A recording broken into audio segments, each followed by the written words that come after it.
50대 초반에 성도님이 여자분이 한 분 계셨습니다. 지금도 계십니다. 저희 교회는 다니지 아니하시는데 버스 운전을 했습니다. 버스 운전을 하다가 택시 운전을 했습니다. 택시 운전을 하다가 사고를 크게 나셔가지고 거의 죽게 되었습니다. 뭐 손마디에 팔 이런 것, 그 다음에 내장, 이 모든 것이 겨우 수술로 봉합되어지고 정상으로 생활을 할 수 있을지 걱정되어지는 그런, 정상으로 살아갈 수가 있을지 어려웠습니다. 그래서 이분이 기도원에, 오살리 기도원에 들어갔습니다. 그래서 하나님께 기도했습니다. 하나님, 남은 인생 좀 살려주세요. 병원에서 고칠 그런 유형이 아니고 이제는 기적만 바라봐야 되는데 걸어다닐 수 있게 해주시고 말할 수 있게 해주시고 움직일 수 있게 해주시고 뭐 이렇게 기도했습니다. 사람이 다급하면 소원 기도를 하게 됩니다. 그래서 하나님께 소원했습니다.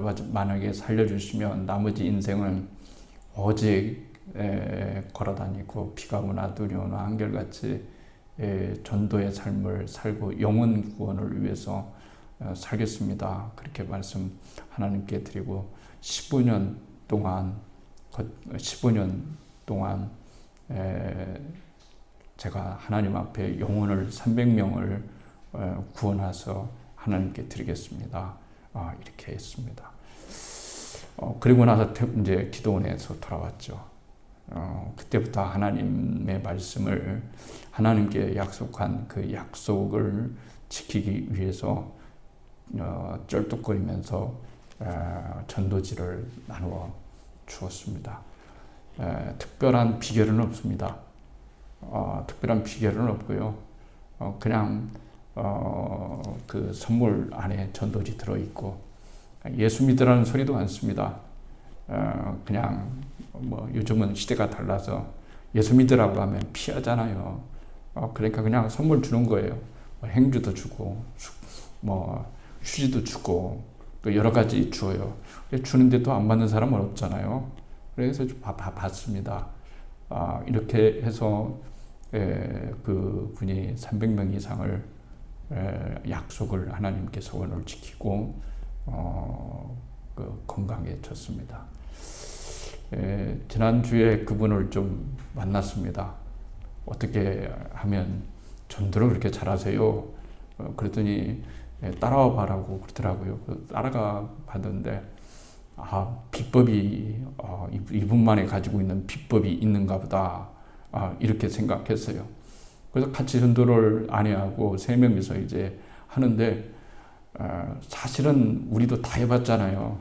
뭐 커피점도 해보고 차전도 해보고 또 전도지 나눠주는 것도 해보고 물품 사가지고 전도 물품을 오면은 주는 것도 해보고, 그런데 이분은 되고 왜 우리는 안 될까? 근데 이분이 말씀하시길 때 그런 말씀하더라고요. 뭐냐면 일주일에 한 번씩 하는 것도 좋지만은 그냥 매일만 나가다 보면 안 믿을 것 같지만 사람들이 그 전도지를 보고 하나님이 사람을 구원받을 사람들이 이 성에 많도다, 이렇게 말씀하셨으니까 내적인 부르심을 통해서 그들이 구원을 받게 된다는 말이죠. 그러면 여러분들 궁금하시죠? 그렇게 전도를 많이 하고 전도의 삶을 살았는데 하나님이 무슨 상을 주셨을까, 이런 생각 많이 하잖아요. 사람이 어떤 것을 하면 대가를 생각하게 되잖아요. 그러나 그분이 특별히 얻은 건 건강입니다. 건강의 축복을 얻었고, 자신은 지금 죽어도 이제는 참 행복하게 죽을 수 있겠다, 이렇게 말합니다.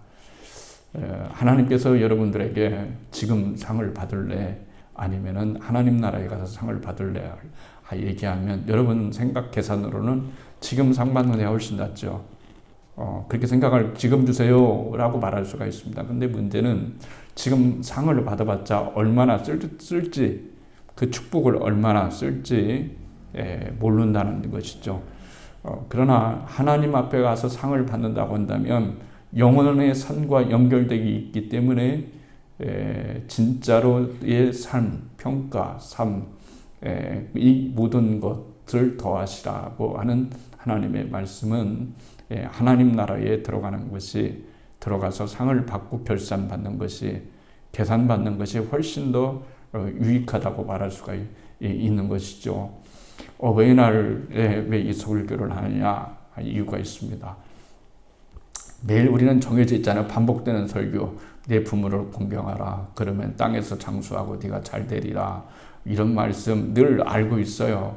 그러나 보다 더 실질적인 것이 우리의 삶.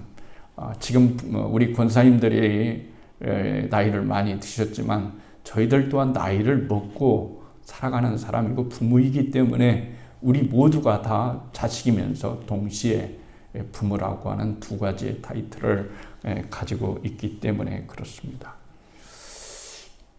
지혜롭게 사는 방법이 뭘까 하는 거죠. 이 세상을 어떻게 살면 지혜롭게 살 것인가. 성경에서 세 가지를 우리들에게 말씀해 주십니다. 그것이 오늘 우리 모두에게 해당되는 말씀이기 때문에 그렇습니다.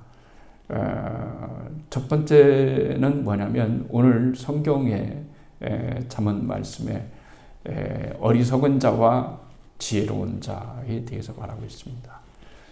대비되는 거죠.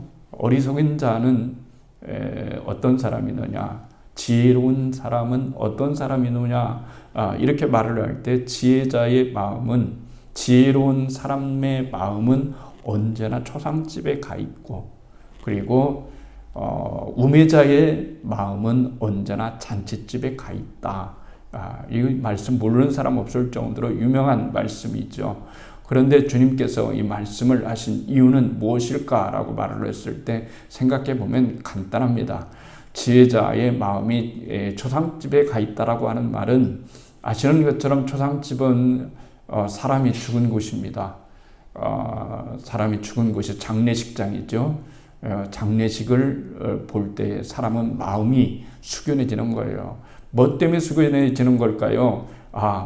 이분도 돌아가셨으니까 언젠가는 나도 죽을 것이다 라고 하는 거예요. 그러나 잔치집에 늘 가 있으면은 자기의 자신을 모르는 거예요. 여러분, 자기 자신을 모르는 거예요. 옛날에 우스갯소리 여러분 있잖아요. 국어를 배우면 뭘 알아야 돼요? 국어를 배우면 주제를 알아야 되고, 그 다음에 산수를 배우면 뭘 알아야 된다고죠? 분수를 알아야 된다 그랬습니다. 그러니까 여러분들은 국어와 산수를 배웠다고 한다면 주제를 알아야 되고 분수를 알아야 되는데, 인생을 살아갈 때 우리가 모르는 것이 뭐냐면 내 주제를 모른다는 얘기예요. 네 주제가 무슨 주제냐? 죽을 주제예요. 죄인인 주제예요. 그렇잖아요. 우리가 어떤 말을 싸울 때 무슨 주제에 아주 그냥 돈도 없는 주제에, 얼굴도 못생긴 주제에, 성격도 엄청 나쁜 주제에, 무슨 이런 주제에 많이 있지만 그런 건 별로 큰 주제가 아니고, 인생에 있어서 정말로 중요한 주제는 죽음에 대한 주제입니다. 예전에는 웰빙이 인기였어요. 그렇죠? 웰빙. 어떻게 하면은 늙어서 잘 살까 하는 그런 사회학적인 관심이 많았습니다. 그러나 요즘은 사회적 관심이 바뀌어졌습니다. 패턴이 바뀌어졌는데요. 뭘로 바뀌었냐면 웰다잉으로 바뀌어졌습니다. 어떻게 하면 잘 죽을까? 어떻게 하면 잘 살다가 잘 죽을까 하는 거죠. 잘 사는 것도 중요하지만 잘 죽는 것도 굉장히 중요하다. 이렇게 말하는 거예요. 그러니까 지혜자가 정말로 내 주제를 알고 내가 주인이고, 그리고 분수는 어떤 문제나 언젠가는 내가 죽을 그런 위치에 있다는 사실을 알게 된다고 한다면은 우리가 해야 될 일은 뭘까? 구원받을 수 해야 된다는 그런 생각을 하게 되는 거예요. 그러니까 결론적으로 얘기하자고 한다면 지혜자는 세 가지의 마음을 가져야 되는데, 첫째는 언젠가는 사람이 죽는다 라고 하는 죽음의 대비를 해야, 죽음을 생각해야 된다는 거예요. 죽음을 생각하는 거예요. 안 죽을처럼 생각하는 사람이 얼마나 여러분 많습니까? 우매자라고 말하는 거예요, 성경은. 성경은 우매자라고 말하는 겁니다. 태어날 때는 순번제로 태어나지만 말씀드린 것처럼 죽을 때는 순번제가 없어요. 번호표 여러분 순번제가 여러분 없습니다. 잘 음식이 되어지는 곳에는 번호표를 달고 기다려야 되지만 그러나 우리의 번호표는 누가 더 빠른 번호표를 달고 있는지 늦게 번호표를 달고 있는지 하나님이 그것을 인간으로 하여금 알 수 없게 하셨다고 하는 것이 전도자의 말이라고 말씀을 드릴 수가 있습니다. 그러니까 중요한 것은 무엇일까요? 부모와 자식이 된 사람으로서 알아야 될 것은 뭐냐면 인간은 반드시 죽는다라고 하는 거예요. 그러니까 죽기 전에 잘해야 되겠죠. 죽기 전에 부모를 참 잘해야 되는데 이렇게 설교할 때마다 늘 어버이날 때 되면은 뭐 입버릇처럼 고백되어지는 게 있잖아요. 저도 못하는데 죄송한데 참 이런 말을 이제 더 이상 안 써야 되겠어요. 많이 부모님이 옆에 있는데 그렇게 못하는 거 알면서 그렇게 얘기하면 무슨 의미가 여러분 있겠냐는 거예요. 그러니까 우리 일생에서 정말로 중요한 것은 뭐냐면 인간은 죽는다. 나도 죽고 내 자녀들도 후손들도 언젠가는 죽을 것이고 내 부모도 죽을 것이다. 그러니까 우리가 해야 될 것은 무엇이냐면은 죽기 전에 부모님을 진정으로 공경하는 것이 참으로 중요하다라고 하는 거예요. 죽고 난 다음에 장례식을 정말로 100억을 들여서 수십억을 들어서 수천만 원을 들여서 멋진 장례식을 치러 주신다 한다 할지라도 부모하고 죽은 자와 무슨 상관이 있냐는 얘기예요. 죽은 자와는 아무런 여러분 상관이 없습니다. 며칠 전에 저희는 미리 어머니 가까이 있어서 다녀왔어요. 다녀왔습니다. 어머니 요양원에 저희는 계십니다. 86세신데 알츠하이머병까지 걸리셔서 이렇게 손이 꼬부러져 있습니다. 이렇게 꼬부러져 계시고 또 혼자 손으로 식사를 못 하시고 간병인의 도움을 하셔야 됩니다. 그런데 가면은 얼굴 뵈면은 얼굴만큼은 한 30대 정도도 될 정도로 피부가 겉모습도 없으시고 그러세요. 그런데 제가 갈 때마다 마음이 절로 평안한 것은 뭐냐면은 어머니가 예수님을 믿는다고 하는 것이 가장 편한 거예요. 예수님을 만약에 믿지 않았다면 얼마나 마음이 불편하겠어요.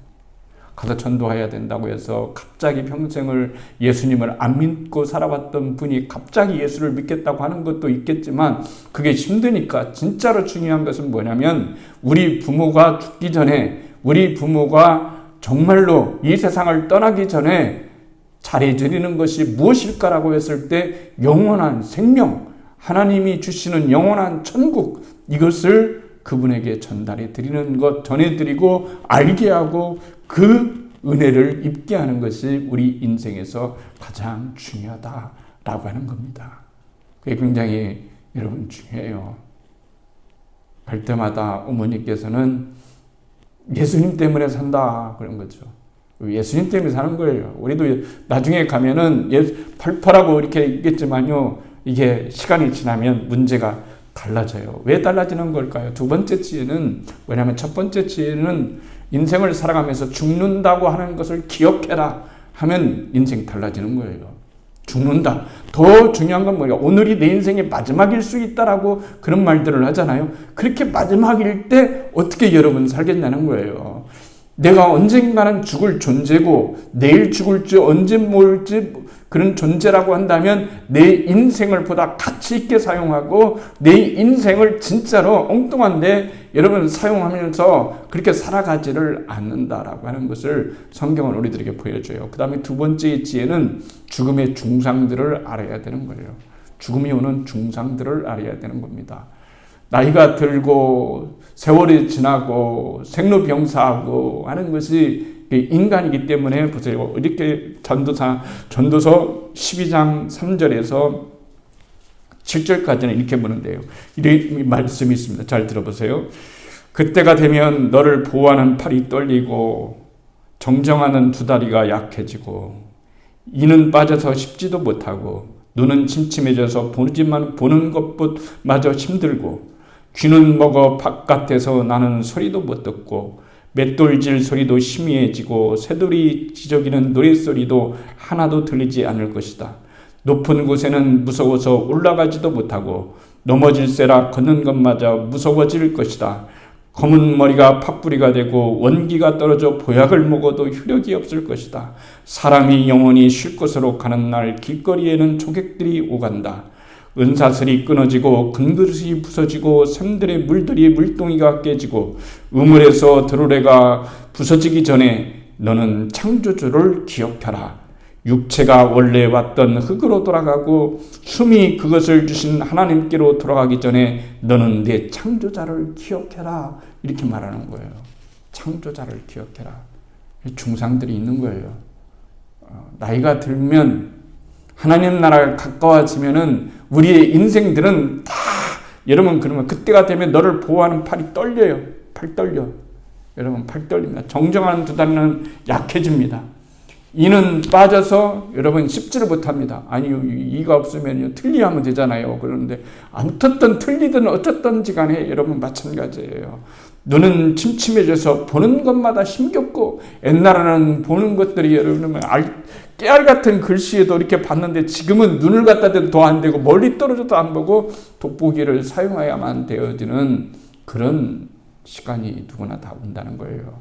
아유 그러면은 안경 쓰면 되지, 눈 좋아지는 누테인 먹으면 되지 이렇게 했겠지만은 그과는 별게 없어요. 인간은 그런 겁니다. 인간은 그런 거예요. 귀를 먹어 바깥에서 나는 소리는 못 듣고 맷돌질 소리도 희미해지고 그리고 새들이 지저귀는 노랫소리도 하나도 들리지 않을 것이고 높은 곳에 무서워서 올라가지도 못하고 넘어질세라 걷는 것마저도 무서울 것이다 라고 하는 거예요. 나이가 들으면은 다 그려지는 것입니다. 괜한 것에 신경질이 나고요. 뭐 서운해지고요. 뭐 여러 가지 증상들이 여러분 나타나는 거예요. 검은 머리가 팥뿌리가 되어지고 흰머리가 된다는 얘기죠. 어느새 보니까 흰머리가 돼요. 그렇습니다. 여러분 사람의 마음이 참 감사해요. 간사해요. 저는 젊었을 때는 흰머리가 참 백발 얼마나 멋있냐 그랬는데 요즘 나이 들어가지고 뭐 흰머리가 나니까요. 마음이 달라지대요. 검은 머리가 됐으면 참 좋겠고 젊어 보였으면 참 좋겠고 인간이 그런다고 해서 젊어지는 것은 아니죠. 마음은 늘 젊지만 육체와 환경은 변하는 것이 인간이기 때문에 그런 거죠. 원기가 떨어져서 보약을 먹어도 효력이 없을 것이다 그랬잖아요. 나이가 세월이 지나면 보약도 다 필요 없어요. 보약 먹는다고 해서 되는 일이 아니에요, 여러분. 보약 먹는다고 해서 되는 일이 아닌 것이 인간이 늙어감이요, 인간이 죽어감이요, 인간이 살아가는 일이기 때문에 우리에게 진짜로 중요한 것은 이러한 증상이 여러분 나타난다는 거예요. 사람이 영원히 쉴 곳으로 가는 날 길거리는 조문객들이 온다. 그러면서 계속 전도자는 뭐라면 네 창조자를 기억해라, 하나님을 기억해라 라고 하는 거예요. 이 말은 다른 말로 말하면 하나님을 믿어라. 이런 거예요. 하나님을 믿고 사는 그런 삶이 되어라 라고 하는 거예요. 얼마나 존경했어요. 교육관에 액자를 하나 걸어놨습니다. 액자를 좋아하는 두 가지 그 말씀을 걸어놨으면 참 좋겠다 이런 생각을 해서 좀 맞춤으로 걸어놨어요. 그래서 인천에서 그것을 하시는 작가님이 계셔서 가서 문구를 부탁하고 또 액자를 담는 것을 이렇게 글로 일일이 이렇게 써주시고 이렇게 해서 품삯을 지불하고 가져와서 못질을 하고 벽에다가 좀 달아놨어요. 그래서 소파에 앉아서 그 글을 봤어요. 너무 행복한 거예요. 신앙이란 무엇이냐? 거기에 그렇게 써 있습니다. 신앙이란 무엇이냐? 신앙이란 나를 사랑하사 나를 위하여 자기 몸을 내어주신 하나님 아들을 믿는 믿음 안에서 사는 것이다. 이 말씀인 거예요. 이게 믿음인 거예요. 그러면 하나님의 축복은 뭐냐? 하나님의 축복은 살아온 것이 하나님의 은혜예요. 살아온 것이 하나님의 은혜예요.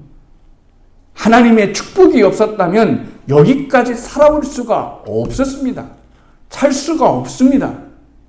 그러니까 여러분들 우리가 뭔 복을 받았나라고 이렇게 생각했지만 가장 실제적인 복은 뭐냐면 지금까지 내게 눈물도 있고 아픔도 있고 슬픔도 있고 기쁨도 있고 여러 가지들이 교차되어 혼합되어 있지만은 여기까지 살아가는 것이 하나님의 은혜예요. 앞으로 살아갈 날은 또 어떻습니까? 앞으로 살아갈 날은 하나님의 은혜가 필요하지 않을까요? 앞으로 살아갈 날은 하나님이 더 하나님의 은혜가 필요한 그런 시간들이 우리를 또한 기다리고 있다라고 하는 것을 여러분 잊지 말아야 되는 거예요. 그러면 세 번째는 뭘까요? 앞으로 들어갈 천국의 은혜가 하나님의 축복인 거예요. 모든 복은 다 받았는데 하나님 나라에 들어가는 복은 받지 못했다고 한다면 그것이 어떻게 큰 복이 될 수가 있겠냐는 거예요. 오늘 하나님께서 나에게 은혜를 입혀주셔서 부모든 내가 예수를 믿고 자녀된 내가 예수를 믿고 예수님을 믿지 않았던 나의 어머니가 나의 아버지가 천국길을 갈 수 있다면 하나님 나라에 들어갈 수 있다면 얼마나 기쁜 일이겠냐는 얘기예요. 용돈 주고 그 별로 좋은 건 아니지만 실제적이라 그게 마음이 약해져요. 어버이 5월 8일이 왔잖아요. 5월 8일이 왔어요. 기대가 되는 거예요. 자식들이 얼마 줄까? 얼마 줄까? 절대로 저는 어버이날에 그렇게 얘기합니다. 여러분 선물 주지 마라. 현금으로 달라는 얘기죠. 그런 얘기입니다. 그래서 우리 딸이 보내왔습니다. 액수는 말하지 않겠습니다. 실제적인 거죠. 인간은 그렇게 실제적인 겁니다. 현실적이에요. 현실적으로는 돈이 더 필요해요. 또 돈이 하는 일이 참 많습니다. 그렇잖아요. 그러니까 사람이 돈을 의지하는 거예요. 여러분 돈을 의지하는 거예요. 돈을 많이 벌었어요. 그러면 돈을 많이 벌었습니다. 돈을 많이 벌었는데 여러분 돈을 많이 벌었습니다. 그래서 마음만 먹으면 집 살 수 있어요. 비는 평생 돈을 많이 못 벌었어요. 하나님 집 달라고 여러분 기도해요. 평생을 기도해야 될지 그 기도 제목이 이루어질지 안 이루어질지 몰라요. 그러나 돈이 있으면 당장 내일이라도 가서 살 수 있어요. 현실적으로 돈이 더 힘을 발휘하는 것 같아요. 성경이 그것을 우리에게 바라는 거예요. 그래서 인간은 지혜로운 자라면 초상집을 생각해라. 너 가지고 있는 거, 너 누리고 있는 거, 그거 초상집과 같은 거야. 내일 초상을 치를 수 있는 거야. 모레도 부릴 수 있는 거야. 그러니까 인생을 값지게 살아갈 수가 있는 거죠. 그렇지 않습니까? 그렇기 때문에 우리가 인생을 살아가면서 우리가 가져야 될 지혜는 죽음이 반드시 있다는 것을 기억하면서 사랑하는 부모를 더욱더 우리가 사랑할 수 있는 그런 마음을 가지는 거지요. 죽음의 증상들이 나타날 때는 어떻게 합니까? 더욱더 죽음을 준비할 수 있어야 되는 거지요. 가장 확실한 죽음의 준비는 예수를 믿는 거란 말입니다. 하나님을 믿는 거란 말입니다. 천국 가게 되었으니 얼마나 여러분 기쁩니까? 천국 가게 되었으니 얼마나 내 인생이 복된 인생이 됐냐는 얘기예요. 여러분 천국이 없으면 의미가 없습니다. 하나님의 나라가 있기 때문에 우리의 삶이 의미가 있는 거예요. 바울이 말한 것처럼 만약에 우리가 구원이 없고 영생이 없고 그 다음에 부활이 없고 천국이 없다면 우리처럼 어리석은 인간이 어디 있겠냐는 거예요. 우리처럼 어리석은 인간이 어디 있겠냐는 거죠. 우리처럼 어리석은 사람이 어디 있겠어요. 그러나 영생이 있고 구원이 있고 제사함이 있고 천국이 있기 때문에 우리는 모든 사람들보다 가난한 자 같으나 부하고 약한 자 같으나 강하고 쓰러질 것 같으나 일어서고 망할 것 같으나 흥하고 죽을 것 같으나 산 그런 자들이 여러분 된 거예요. 우리에게 물려줄 것은 그거입니다. 부모된 자로서 자식에게 물려주는 것은 신앙입니다. 하나님입니다. 구원입니다. 영생입니다. 돈이 아닙니다. 영생을 물려줘야 됩니다. 천국을 손에 쥐어줘야 됩니다. 부모로서는 자식에게 그렇게 해야 되고 자식으로서는 어떻게 하시든지 내 어머니 아버지가 나를 사랑하사 나를 위하여 십자가에 못 박혀 죽으신 하나님 아들을 믿는 믿음 안에서 이 세상을 마칠 수 있도록 기도하는 것입니다. 그리고 그렇게 사는 것입니다. 이 세상에서 가장 좋은 것은 천국에 있습니다. 여기에 결정되는 것이 아닙니다. 여기에서 가난하다, 부하다, 유식하다, 무식하다, 잘 살다, 못 산다, 잘 됐다, 못 됐다, 여기서 결정되는 것이 아니라 하나님 앞에서 결정되는 것이죠. 하나님 앞에서 결정되는 겁니다. 하나님 앞에 섰을 때 이 세상에서는 여러분이 눈물 많고 아픔 많고 정말 이해할 수 없는 일들을 많이 경험하고 그랬지만 그럼에도 불구하고 예수님을 끝까지 붙들고 나를 사랑해서 나를 사랑하사 나를 위해서 십자가에서 자기 몸을 내어주신 예수님 때문에 하나님 나라에 갔을 때 하나님께서 우리에게 주어주실 상급을 생각하라는 거예요. 그때의 상급은 이 세상의 어떤 것과는 비교할 수가 없을 것입니다. 하나님을 믿는 여러분들에게 지혜자가 전해주는 이 지혜를 가지고 우리의 인생을 보다도 값진 것에 쏟으면서 살아갈 수 있는 하늘의 사람이 되기를 주의 이름으로 축복합니다.